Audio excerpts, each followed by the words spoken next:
Bonjour Thierry Pic. Bonjour Jean-Philippe. Thierry Pic, vous êtes professeur à EM Lyon Business School, vous êtes spécialiste de performance et de management de la performance. Thierry Pic, auteur avec Tessa Melconian d'une entrée consacrée au contexte extrême, management en contexte extrême, dans l'encyclopédie de la stratégie, il y a 10 ans, encyclopédie rééditée aujourd'hui. Thierry Pic, 10 ans après, quelles leçons vous tirez par rapport à cette entrée que vous aviez écrite ?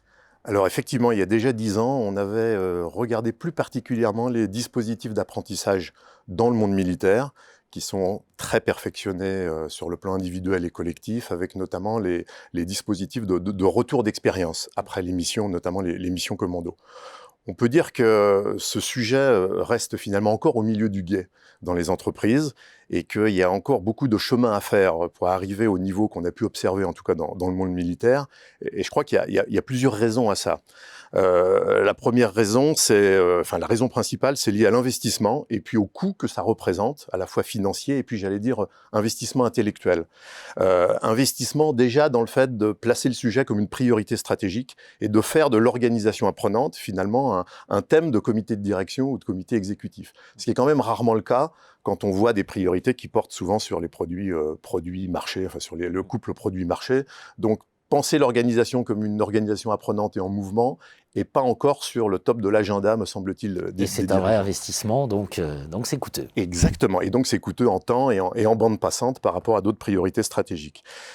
On a aussi dans l'entreprise une priorité donnée à l'action, qui fait que la réflexivité, la prise de recul, prendre du temps pour revenir sur des expériences est aussi est aussi en fait un frein, notamment avec un passage rapide à d'autres activités ou d'autres actions, pour là aussi réagir aux environnements. Or c'est un paradoxe. Plus on veut réagir, plus au contraire, il va falloir ralentir et prendre le temps de revenir sur l'expérience accumulée et les enseignements tirés de l'expérience.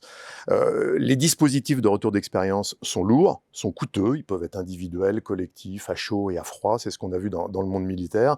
Et ça veut dire effectivement investir dans des réunions peut-être autrement, où on est dans l'authenticité, où on est dans la capacité à s'exprimer et où on surmonte un autre frein qui est la reconnaissance de l'erreur, la déculpabilisation de l'erreur et le traitement collectif de l'erreur. Là aussi, on cherche toujours plutôt des coupables. Et ce qu'on a appris du monde militaire, c'est la capacité à traiter collectivement des erreurs pour que ces erreurs ne se reproduisent pas. On préfère décorer la victoire et la célébrer plutôt que faire son mea culpa. Exactement. Et ça me fait penser d'ailleurs à